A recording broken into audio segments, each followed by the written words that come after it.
Hi, my name's Gerardo Keys. I'm in Miss Berryhill's astronomy class.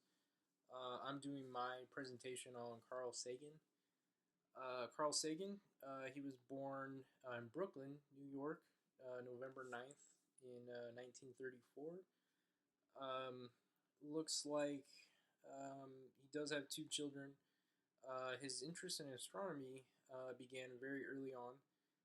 His mother sent him to the library to find books on the stars and on the moon, and it turns out he loved it so much that he just continued studying it.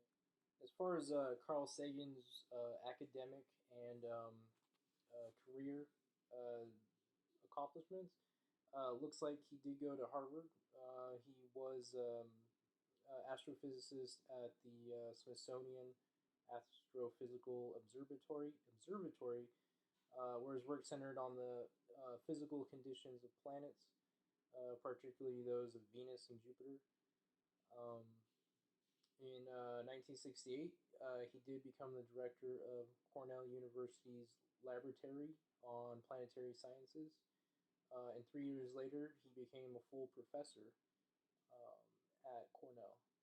Um, Again, he working with NASA, he did help to choose where the Viking probes would land, would touch down on Mars, and help craft the messages from Earth that were sent out with the Pioneer and Voyager probes sent beyond our solar system.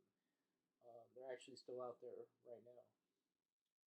So Carl Sagan was also known as kind of a celebrity scientist. One of his very first kind of forays into that is he was a consultant with Stanley Kubrick in the film 2001 A Space Odyssey, which is actually one of my favorite movies. Um, so yeah, it looks like he was a consultant with that, and he helped kind of plan the script for that. Looks like a couple of other movies he was as well. He wrote the book for Contact, which became a very popular movie.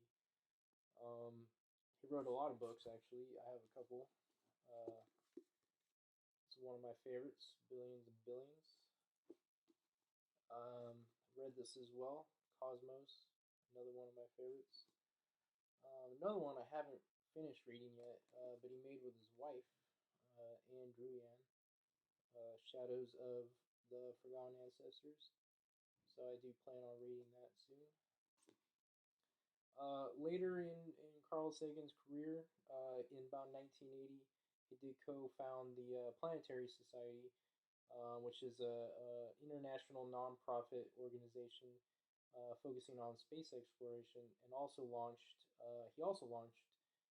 Everybody knows the TV series Cosmos, um, again, which is probably my top favorite show of all time, as well as Neil deGrasse Tyson's remake of it, which is actually pretty good. Um, and again, I was saying he was very vocal about society issues especially that concern science. Um, he was honored several times. He did receive NASA's Distinguished Public Service Medal, both in 1977 and 1981. He also received the National Academy of Sciences Welfare Medal in 1994, among dozens of others. Unfortunately, looks like in December 20th, 1996, he died of pneumonia. It was a complication of a bone marrow disease, myelodysplasia. Um, he was 62 years old. Um, so 18 years later, like I was kind of talking about earlier, Neil deGrasse Tyson, who actually knew Carl Sagan, remade the Cosmos TV series with his wife Anne Druyan, who still survives. Overall, Carl Sagan is definitely one of my favorite astronomers of all time. I've read many of his books. Um, I've probably learned more about the cosmos and our planet and how we interact with space and space exploration. Everything I've learned about it is probably through his books and TV series.